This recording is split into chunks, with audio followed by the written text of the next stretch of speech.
வணக்கம். இன்றைய முக்கிய செய்திகள்.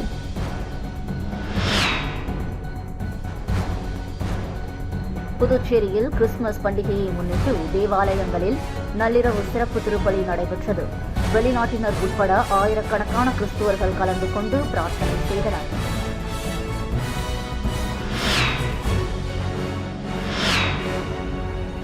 புதுச்சேரியில் புத்தாண்டு பாதுகாப்பு ஏற்பாடுகள் தொடர்பான ஆலோசனைக் கூட்டம் முதலமைச்சர் ரங்கசாமி தலைமையில் நடைபெற்றது.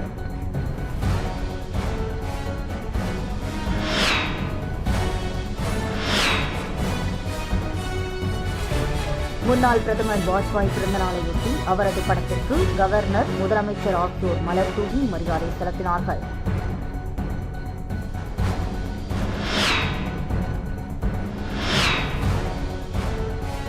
(2026) சட்டமன்ற தேர்தலில் லட்சிய ஜனநாயக கட்சி வெற்றி பெற்று ஆட்சி அமைத்தால் புதுச்சேரியின் வளர்ச்சிக்காகவும் மக்களின் வாழ்வாதாரத்தை மேம்படுத்தவும் தனி வாரியம் அமைத்து அதற்கு தன் சொந்த பணம் ரூ.100 கோடி ஒதுக்குவேன் என லட்சிய ஜனநாயக கட்சி தலைவர் ஜோஸ் சார்லஸ் மார்டின் வரலாற்று அறிவிப்பை வெளியிட்டுள்ளார். இனி வருவது விரிவான செய்திகள். புதுச்சேரியில் கிறிஸ்துமஸ் பண்டிகையை முன்னிட்டு தேவாலயங்களில் நள்ளிரவு சிறப்பு திருப்பலி நடைபெற்றது. வெளிநாட்டினர் உட்பட ஆயிரக்கணக்கான கிறிஸ்துவர்கள் கலந்து கொண்டு பிரார்த்தனை செய்தனர். ஆண்டுதோறும் டிசம்பர் மாதம் 25ஆம் தேதி இயேசு பிறப்பு பெருவிழா கிறிஸ்துமஸ் பண்டிகையாக உலகம் முழுவதும் கொண்டாடப்படுகிறது. புதுச்சேரியில் கிறிஸ்துமஸ் பண்டிகை வழக்கமான உற்சாகத்துடன் கொண்டாடப்பட்டது. இதனையொட்டி புதுச்சேரியில் உள்ள அனைத்து தேவாலயங்களில் நள்ளிரவு சிறப்பு பிரார்த்தனை நடைபெற்றது. இந்த சிறப்பு பிரார்த்தனைகளில் ஏராளமான கிறிஸ்துவர்கள் கலந்து கொண்டு பிரார்த்தனையில் ஈடுபட்டனர். மிஷன் வீதியில் உள்ள நூற்றாண்டு பழமையான தூய ஜென்மராக்கினி அன்னை பேராலயத்தில் இன்று நள்ளிரவு சிறப்பு பிரார்த்தனை நடைபெற்றது. புதுச்சேரி மற்றும் கடலூர் உயர்மறை மாவட்ட பேராயர் பிரான்சிஸ் கலிஸ்ட் தலைமையில் சிறப்பு திருப்பலி நடைபெற்றது. இதில் முன்னாள் முதலமைச்சர் நாராயணசாமி உள்பட ஏராளமான கிறிஸ்துவர்கள் கலந்து கொண்டு பிரார்த்தனையில் ஈடுபட்டனர். பின்னர் பேராயர் குழந்தை இயேசு சுரூபத்தை ஆலய வளாகத்தில் அமைக்கப்பட்டிருந்த குடிலில் வைத்தார். இதையடுத்து 12:01 மணி ஆனவுடன் பிரார்த்தனையில் ஈடுபட்ட கிறிஸ்துவர்கள் தங்கள் அருகில் இருந்தவர்களுக்கு கிறிஸ்துமஸ் வாழ்த்துக்களை தெரிவித்து கைகளை குலுக்கி வாழ்த்துக்களை தெரிவித்துக் கொண்டனர். கடற்கரை சாலையில் உள்ள கப்ஸ் தேவாலயத்தில் நடைபெற்ற சிறப்பு திருப்பலியில் ஏராளமான வெளிநாட்டினர் கலந்து கொண்டு பிரார்த்தனையில் ஈடுபட்டனர். பின்னர் குழந்தை இயேசுவின் சுரூபம் ஊர்வலமாக கொண்டு வரப்பட்டு குடிலில் வைக்கப்பட்டு சிறப்பு பிரார்த்தனை நடைபெற்றது. இதில் வெளிநாடு மற்றும் வெளிமாநில சுற்றுலா பயணிகள் கலந்து கொண்டு பிரார்த்தனையில் ஈடுபட்டனர். இங்கு தமிழ், பிரெஞ்சு, ஆங்கிலம் ஆகிய 3 மொழிகளில் பிரார்த்தனை நடைபெற்றது. இதேபோல் புதுச்சேரியில் உள்ள அனைத்து கிறிஸ்துவ தேவாலயங்களிலும் நள்ளிரவு சிறப்பு திருப்பலி நடைபெற்றது. வில்லியனூர் மாதா கோவிலில் நடைபெற்ற கிறிஸ்துமஸ் தின விழாவில் ஏராளமான கிறிஸ்துவர்கள் பங்கேற்றனர். இயேசு பிறப்பை உலகம் முழுவதும் கிறிஸ்துவ மக்கள் கிறிஸ்துமஸ் பெருவிழாவாக கொண்டாடி வருகின்றனர். வில்லியனூர் லூர்து அன்னை திருத்தலம் பிரான்சிஸ் உள்ள லூர்துவில் உள்ள திருத்தலத்திற்கு அடுத்தபடியாக உலகிலேயே 2வது லூர்து அன்னைக்கான ஆலயமாகும்.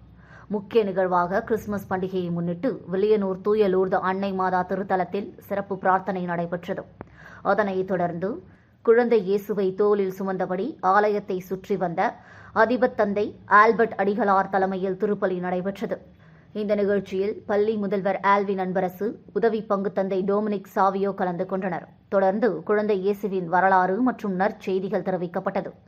கிறிஸ்துமஸ் தின விழாவை முன்னிட்டு ஆலயம் முழுவதும் வண்ண விளக்குகள் மற்றும் கிறிஸ்துமஸ் மலங்களால் அலங்கரிக்கப்பட்டது. இந்த விழாவில் 1000க்கும் மேற்பட்ட கிறிஸ்துவர்கள் கலந்து கொண்டு குழந்தை இயேசுவை வழிபட்டு சென்றனர்.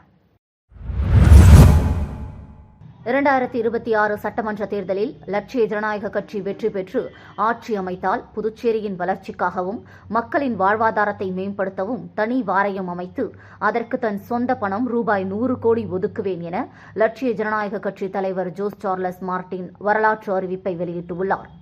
மேலும் புதுச்சேரியில் உள்ள அனைத்து பெண்களுக்கும் ஆண்டுக்கு 50,000 நேரடியாக வங்கிக் கணக்கில் செலுத்தப்படும் எனவும் அவர் வாக்குறுதி அளித்துள்ளார். புதுச்சேரியில் லட்சிய ஜனநாயக கட்சி சார்பில் மகளிருக்கான ஜேசிஎம்மின் வாக்குறுதிகள் அறிமுக விழா அரியூர் பகுதியில் உள்ள தனியார் பள்ளி வளாகத்தில் நடைபெற்றது.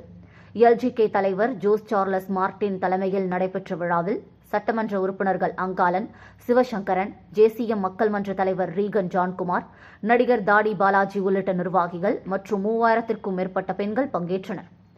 விழாவில் பங்கேற்ற அனைத்து மகளிருக்கும் சேலை, டி ஷர்ட், பிரியாணி உள்ளிட்ட நலத்திட்டங்களை லட்சிய ஜனநாயக கட்சி தலைவர் ஜோஸ் சார்லஸ் மார்டின் வழங்கினார். முன்னதாக விழாவில் லட்சிய ஜனநாயக கட்சி ஆட்சிக்கு வந்தால் மகளிருக்கு செயல்படுத்தப்பட உள்ள திட்டங்களை 6 பெண் தலைவர்கள் பெயரில் அறிவித்து திட்டங்கள் விளக்கப்பட்டன. அதன்படி 1. வீரமங்கை ராணிவேலு நாச்சியார் மகளிர் பாதுகாப்பு திட்டம், 2. தர்மாம்பாள் வாழ்வியல் மேம்பாட்டு திட்டம், 3. முத்துலட்சுமி ரெட்டி மகளிர் சுகாதார திட்டம், 4. மணியம்மை பெண்கள் சுயமரியாதை திட்டம், 5. ஔவையார் பெண்கள் ஆலட்டும் திட்டம், 6. சரஸ்வதி சுப்பையா மகளிர் உரிமை திட்டம் ஆகிய திட்டங்களை லட்சிய ஜனநாயக கட்சியின் பெண் நிர்வாகிகள் அறிமுகம் செய்தனர். தொடர்ந்து நிகழ்ச்சியில் பேசிய தலைவர் ஜோஸ் சார்லஸ் மார்டின், 2026 சட்டமன்ற தேர்தலில் லட்சிய ஜனநாயக கட்சி வெற்றி பெற்று ஆட்சி அமைத்தால் புதுச்சேரியில் உள்ள அனைத்து பெண்களுக்கும் ஆண்டுக்கு ரூபாய் 50,000 நேரடியாக வங்கிக் கணக்கில் செலுத்தப்படும் எனவும், வறுமை கோட்டிற்கு கீழ் உள்ள குடும்பங்களைச் சேர்ந்த மணமகள்களுக்கு ரூபாய் 1 லட்சம் நிதி உதவியும் 10 கிராம் தங்கமும் வழங்கப்படும் என அறிவித்தார். அதேபோல் இல்லத்தரசிகளுக்கு ஆண்டுக்கு 6 LPG சிலிண்டர்கள் இலவசமாக வழங்கப்படும், கர்ப்பிணி தாய்மார்களுக்கு ரூபாய் 35,000 நிதி உதவியும், ஊட்டச்சத்து குறைபாட்டை சரி செய்ய JCM கிட்டும் வழங்கப்படும் என கூறினார். கணவனை இழந்த பெண்கள், கைவிடப்பட்ட பெண்கள், ஆதரவற்ற பெண்கள், திருமணமாகாத பெண்களுக்கு ஆண்டுக்கு ரூபாய் 60,000 ஓய்வூதியம், குழந்தைகளை அரசு பள்ளியில் படிக்க வைக்கும் தாய்மார்களுக்கு ஆண்டுக்கு 20,000 ஊக்கத்தொகை உள்ளிட்ட பல்வேறு வாக்குறுதிகளை அளித்தார். தொடர்ந்து பேசிய அவர், புதுச்சேரி சட்டமன்றத்தில் தற்போது ஒரே ஒரு பெண் சட்டமன்ற உறுப்பினர் மட்டுமே உள்ள நிலையில் 2026இல் லட்சிய ஜனநாயக கட்சி சார்பில் குறைந்தது 6 பெண் சட்டமன்ற உறுப்பினர்கள் இடம்பெறுவார்கள் என பெண்களின் பிரதிநிதித்துவத்திற்கான வரலாற்று வாக்குறுதியை அளித்தார். மேலும் புதுச்சேரியின் வளர்ச்சிக்காகவும் மக்களின் வாழ்வாதாரத்தை மேம்படுத்தவும் தனி வாரியம் அமைத்து அதற்கு தன் சொந்த பணம் ரூபாய் 100 கோடி ஒதுக்குவேன் என லட்சிய ஜனநாயக கட்சியின் தலைவர் ஜோஸ் சார்லஸ் மார்டின் அறிவிப்பை வெளியிட்டார். முன்னாள் பிரதமர் வாஜ்பாய் பிறந்தநாளையொட்டி அவரது படத்திற்கு கவர்னர், முதலமைச்சர் ஆகியோர் மலர் தூவி மரியாதை செலுத்தினார்கள். முன்னாள் பாரத பிரதமர் அடல் பிஹாரி வாஜ்பாய் பிறந்தநாள் விழா புதுச்சேரி அரசு சார்பில் இன்று கொண்டாடப்பட்டது. இதனையொட்டி புதுச்சேரி குபேர் சாலையில் உள்ள மேரி கட்டட வளாக அரங்கில் அலங்கரித்து வைக்கப்பட்டிருந்த அவரது திருவுருவப் படத்திற்கு துணைநிலை ஆளுநர் கைலாஷ்நாதன், முதலமைச்சர் ரங்கசாமி, சட்டப்பேரவைத் தலைவர் செல்வம், உள்துறை அமைச்சர் நமச்சிவாயம், பொதுப்பணித்துறை அமைச்சர் லட்சுமி நாராயணன், அரசு கொறடா ஆறுமுகம், சட்டமன்ற உறுப்பினர்கள் கல்யாணசுந்தரம், பாஸ்கர் என்கிற தட்சிணாமூர்த்தி, சரவணன்குமார் ஆகியோர் மலர் தூவி மரியாதை செலுத்தினர். புதுச்சேரியில் புத்தாண்டு பாதுகாப்பு ஏற்பாடுகள் தொடர்பான ஆலோசனைக் கூட்டம் முதலமைச்சர் ரங்கசாமி தலைமையில் நடைபெற்றது. இந்திய குடியரசு துணைத் தலைவர் CP ராதாகிருஷ்ணன் மற்றும் மத்திய உள்துறை இணை அமைச்சர் நித்யானந்த் ராய் ஆகியோரது புதுச்சேரி வருகைக்கான முன்னேற்பாடுகள் மற்றும் புதுச்சேரியில் புத்தாண்டு கொண்டாட்டங்களுக்கான பாதுகாப்பு ஏற்பாடுகள் குறித்த ஆலோசனைக் கூட்டம் முதலமைச்சர் ரங்கசாமி தலைமையில் சட்டப்பேரவையில் நடைபெற்றது. சட்டப்பேரவைத் தலைவர் செல்வம், உள்துறை அமைச்சர் நமச்சிவாயம், பொதுப்பணித்துறை அமைச்சர் லட்சுமி நாராயணன், தலைமை செயலர் சரத் சௌஹான், அரசு செயலர்கள் முத்தம்மா, கேசவன், முகமது ஹக்சன் அபீத், சௌத்ரி முகமது யாசின், மாவட்ட ஆட்சியர் குலோத்துங்கன், முதுநிலை காவல் கண்காணிப்பாளர் கலைவாணன், காவல் கண்காணிப்பாளர்கள் ஜிந்தா கோதண்டராமன், சுப்பிரமணியன், ரகுநாயகம், ரக்ஷனா சிங் மற்றும் பொதுப்பணித்துறை தலைமை பொறியாளர் வீரசெல்வம், செய்தி மற்றும் விளம்பரத்துறை இயக்குநர் மேத்யூ பிரான்சிஸ், சுற்றுலாத்துறை இயக்குநர் முரளிதரன், இந்திரா காந்தி அரசு பொது மருத்துவமனை மற்றும் பட்ட மேற்படிப்பு நிறுவன மருத்துவ கண்காணிப்பாளர் ரமேஷ், புதுச்சேரி நகராட்சி ஆணையர் கந்தசாமி, உழவர்கரை நகராட்சி ஆணையர் சுரேஷ்ராஜ், கோட்ட தீயணைப்பு அதிகாரி இளங்கோ மற்றும் அதிகாரிகள் இக்கூட்டத்தில் கலந்து கொண்டனர். பணி நிரந்தரம் செய்ய வலியுறுத்தி 200க்கும் மேற்பட்ட ஒப்பந்த ஆசிரியர்கள் கல்வித்துறை வளாகத்தில் காத்திருப்பு போராட்டத்தை தொடங்கியுள்ளனர். புதுச்சேரியில் கடந்த 2020ஆம் ஆண்டு காங்கிரஸ் ஆட்சியில் வேலைவாய்ப்பு அலுவலகம் தகுதி தேர்வு, நேர்முகத் தேர்வு மூலம் 288 ஆசிரியர்கள் தேர்வு செய்யப்பட்டனர். அப்போது நிதி நிலைமையை காரணம் காட்டி அவர்களை ஒப்பந்த முறையில் பணியமர்த்தினர். இவர்களின் ஒப்பந்தம் ஆண்டுக்கு ஒருமுறை புதுப்பிக்கப்பட்டு வந்த நிலையில் தங்களை பணி நிரந்தரம் செய்ய வேண்டும் என தொடர்ந்து ஆசிரியர்கள் கோரிக்கை விடுத்து வந்தனர். மேலும் பேரணி, ஆர்ப்பாட்டம், உண்ணாவிரதம் என பல கட்ட போராட்டங்களில் ஈடுபட்டு வருகின்றனர். இந்த நிலையில் கடந்த ஆண்டு சட்டமன்ற கூட்டத்தொடரில் ஒப்பந்த ஆசிரியர்களை பணி நிரந்தரம் செய்ய நடவடிக்கை எடுக்கப்பட்டு வருவதாக கல்வித்துறை அமைச்சர் அறிவித்திருந்தார். ஆனால் இதுவரை அரசு எந்தவித நடவடிக்கையும் எடுக்கவில்லை. இதனிடையே நாடு முழுவதும் ஒப்பந்த முறையில் பணியாற்றும் ஆசிரியர்களை பணி நிரந்தரம் செய்யலாம் என உச்சநீதிமன்றம் உத்தரவு பிறப்பித்திருந்தது. இந்த நிலையில் உச்சநீதிமன்ற தீர்ப்பை பின்பற்றி தங்களை பணி நிரந்தரம் செய்ய வேண்டும் என ஒப்பந்த ஆசிரியர்கள் இன்று காலை கல்வித்துறை இயக்குநரை சந்திக்க வந்தனர். ஆனால் அவர்களை கல்வித்துறை இயக்குநர் சந்திக்க மறுத்ததால் காலை முதல் கல்வித்துறை வளாகத்தில் தர்ணா போராட்டத்தில் ஈடுபட்டனர். தற்போது பணி நிரந்தரம் செய்யும் வரை போராட்டத்தை கைவிடப் போவதில்லை என கூறி 200க்கும் மேற்பட்ட ஒப்பந்த ஆசிரியர்கள் காத்திருப்பு போராட்டத்தை தொடங்கியுள்ளனர். காங்கிரஸ் கட்சி சார்பில் முதலியார்பேட்டை தொகுதியில் போட்டியிட இளைஞர் காங்கிரஸ் முன்னாள் செயலாளர் RM பிரபு விருப்ப மனு தாக்கல் செய்தார். புதுச்சேரியில் எதிர்வரும் சட்டமன்ற தேர்தலை முன்னிட்டு காங்கிரஸ் கட்சி சார்பில் விருப்ப மனு பெறப்பட்டு வருகிறது.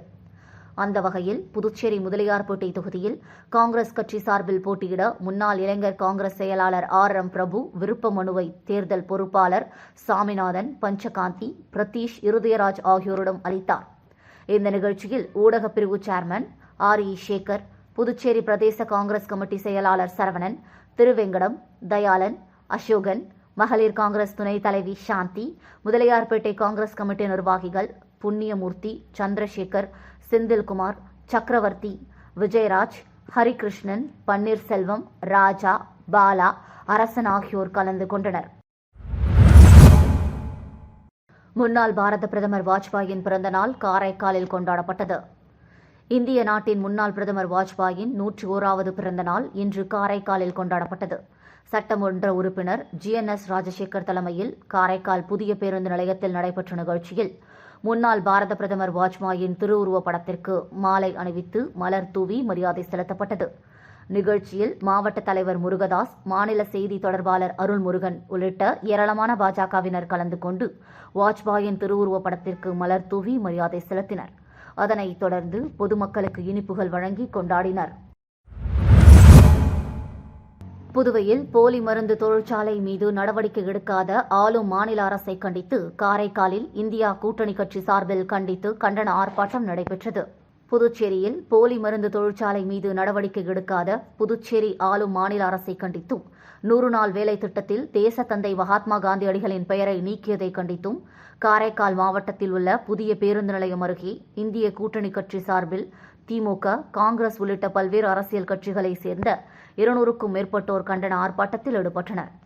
இந்த ஆர்ப்பாட்டத்தில் காங்கிரஸ் கட்சியின் முன்னாள் சபாநாயகர் AV சுப்பிரமணியன், காங்கிரஸ் கட்சியின் முன்னாள் அமைச்சர் கமலக்கண்ணன், மூத்த நிர்வாகி பஷீர், மாவட்ட செயலாளர் முரளி, வட்டார தலைவர் குலக்குடிமாறன், மாவட்ட மீனவர் காங்கிரஸ் தலைவர் அஞ்சப்பன், பொதுச் செயலாளர் கருணாநிதி, இளைஞர் காங்கிரஸ் தலைவர் ரஞ்சித், வட்டார காங்கிரஸ் தலைவர்கள் சுப்பையா, மகிழா காங்கிரஸ் தலைவி நிர்மலா மற்றும் திமுக சட்டமன்ற உறுப்பினர்கள் நாஜிம், நாகத்யாகராஜன் மற்றும் கூட்டணி கட்சிகள் கலந்து கொண்டு புதுச்சேரி அரசு மற்றும் மத்திய அரசுக்கு எதிராக கண்டன கோஷங்கள் எழுப்பி ஆர்ப்பாட்டத்தில் ஈடுபட்டனர்.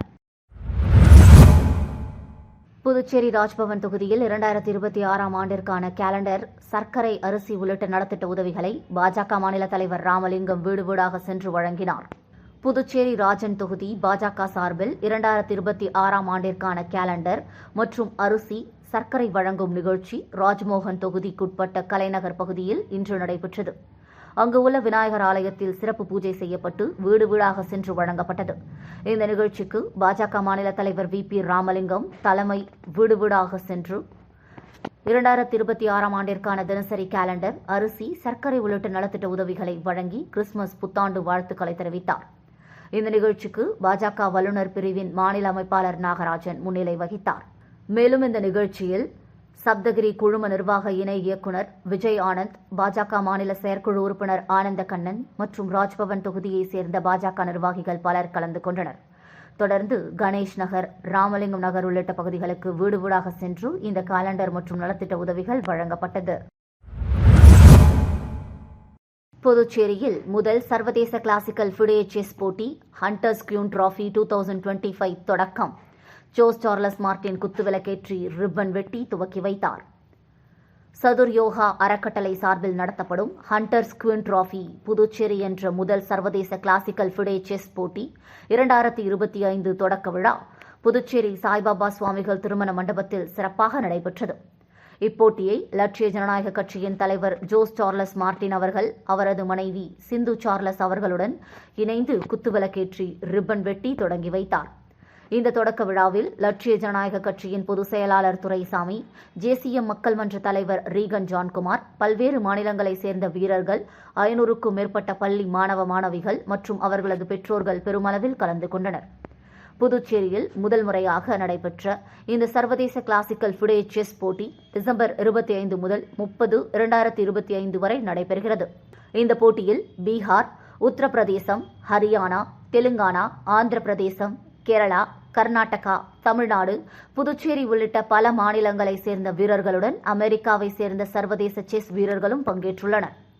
மொத்தமாக 500க்கும் மேற்பட்ட வீரர்கள் கலந்து கொண்டுள்ள இந்த போட்டியில் 200க்கும் மேற்பட்ட ஃபிடே மதிப்பெண் ரேட்டிங் பெற்ற சர்வதேச தரநிலை வீரர்கள் பங்கேற்றிருப்பது குறிப்பிடத்தக்கது.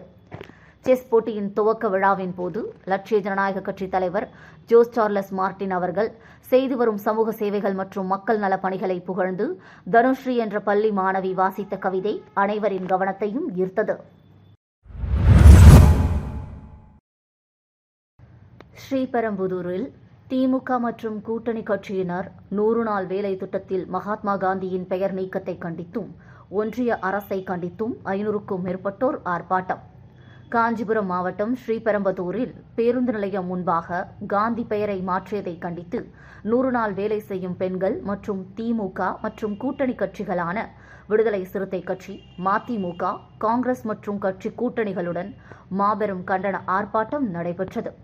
இதில் திமுக ஒன்றிய செயலாளர் கோபால் தலைமையில் கூட்டத்தில் பேசிய போது 100 நாள் வேலை செய்யும் பெண்கள் மகாத்மா காந்தி பெயரில் நீக்கியதுடன் மத்திய மாநில அரசு நமது தமிழ்நாட்டில் இருக்கும் ரூபாய் நோட்டுகளில் காந்தி படத்தை மாற்றுவாரா? இவர்கள் தமிழ்நாட்டில் உள்நோக்கத்துடன் எப்படியாவது கட்சிகளுடன் சண்டையிட்டுக் கொள்வார்கள் என்றும் டெல்லியில் ஆளுகின்ற மத்திய அரசு செய்து வருகிறது என்றும் உடனடியாக 100 நாள் வேலையில் காந்தி பெயரை மாற்றாமல் அதே பெயரை வைக்க வேண்டும் என்றும் திமுக ஒன்றிய செயலாளர் கோபால் அவர்கள் பேசினார். இதில் ஸ்ரீபெரும்புதூர் ஊராட்சி ஒன்றிய குழு தலைவர் ST கருணாநிதி, நகராட்சி தலைவர் சாந்தி சதீஷ்குமார், நகராட்சி துணைத் தலைவர் இந்திராணி சுப்பிரமணி, ஸ்ரீபெரும்புதூர் ஒன்றிய கவுன்சிலர் எரையூர் பரமசிவன், மொலச்சூர் வினோத் ஆண்டனி, கொளத்தூர் ஊராட்சி மன்ற தலைவர் ஹரிகிருஷ்ணன், எச்சூர் ஊராட்சி மன்ற தலைவர் உள்ளிட்ட நிர்வாகிகளுடன் 500க்கும் மேற்பட்ட பொதுமக்களும் பங்கேற்று கைகளில் கொடிகளை ஏந்தி ஆர்ப்பாட்டத்தில் ஈடுபட்டனர். மீண்டும் இன்றைய முக்கிய செய்திகள்.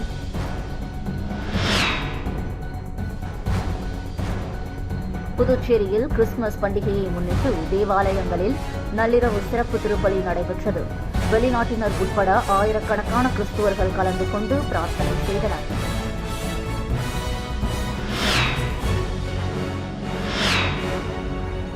புதுச்சேரியில் புத்தாண்டு பாதுகாப்பு ஏற்பாடுகள் தொடர்பான ஆலோசனைக் கூட்டம் முதலமைச்சர் ரங்கசாமி தலைமையில் நடைபெற்றது.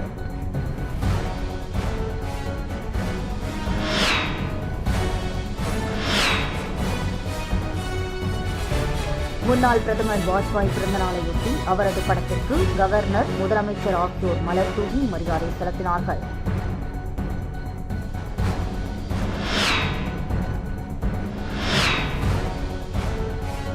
(2026) சட்டமன்ற தேர்தலில் லட்சிய ஜனநாயக கட்சி வெற்றி பெற்று ஆட்சி அமைத்தால் புதுச்சேரியின் வளர்ச்சிக்காகவும் மக்களின் வாழ்வாதாரத்தை மேம்படுத்தவும் தனி வாரியம் அமைத்து அதற்கு தன் சொந்த பணம் ரூபாய் 100 கோடி ஒதுக்குவேன் என லட்சிய ஜனநாயக கட்சி தலைவர் ஜோஸ் சார்லஸ் மார்டின் வரலாற்று அறிவிப்பை வெளியிட்டுள்ளார்.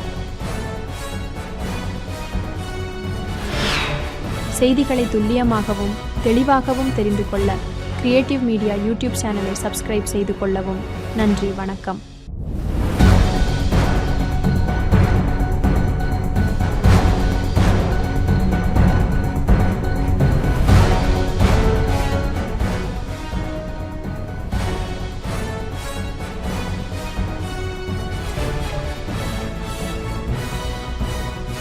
நம்ம சேனலை சப்ஸ்கிரைப் பண்ணுங்க, லைக் பண்ணுங்க, ஃப்ரெண்ட்ஸ்க்கும் ஷேர் பண்ணுங்க.